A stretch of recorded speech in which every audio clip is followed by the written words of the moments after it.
2025 या वर्षाकडे मागे वळून पाहताना एक गोष्ट प्रकर्षाने जाणवते, ती म्हणजे भारतीय क्रीडा विश्वावर उमटलेला नारी शक्तीचा जबरदस्त ठसा. चला तर मग मागोवा 2025च्या आजच्या भागात महिला क्रीडापटूंच्या या यशोगाथेवर दृष्टिक्षेप टाकूया. भारतीय क्रीडा इतिहासात सुवर्णाक्षरांनी कोरली जावी अशी घटना म्हणजे ICC महिला विश्वचषक स्पर्धेतला भारताचा विजय. घरच्या मैदानावर खेळताना भारतीय महिला संघानं अंतिम सामन्यात दक्षिण आफ्रिकेवर मात करून पहिल्यांदाच या विश्वचषकावर आपलं नाव कोरलं. भारतीय महिलांनी यावर्षी कबड्डीचं मैदान सुद्धा गाजवलं.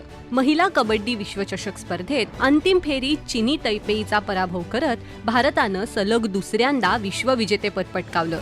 यशाच्या शिखरावर पोहोचण्यासाठी दृष्टीपेक्षा जिद्द महत्वाची असते, हे भारताच्या अंध महिला क्रिकेट संघानं यावर्षी सिद्ध केलं. श्रीलंकेत झालेल्या पहिल्या वहिल्या अंध महिला T20 विश्वचषक स्पर्धेत भारतानं नेपाळला नमवून अजिंक्यपदाला गवसणी घातली. क्रीडा विश्वात फक्त शारीरिक ताकदच नाही तर बौद्धिक चातुर्यही महत्वाचं असतं. महाराष्ट्राच्या दिव्या देशमुखनं यंदा फिडे महिला बुद्धिबळ विश्वचषकात अजिंक्यपद पटकावून इतिहास रचला.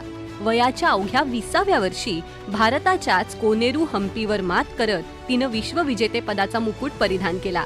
मैदानावरचा घाम आणि जिद्द जेव्हा पदकांच्या चषकांच्या रूपाने चमकते तेव्हा संपूर्ण देश सुखावून जातो, प्रेरित होतो. हे या वर्षानं आपल्याला दाखवून दिलं असं नक्कीच म्हणता येईल.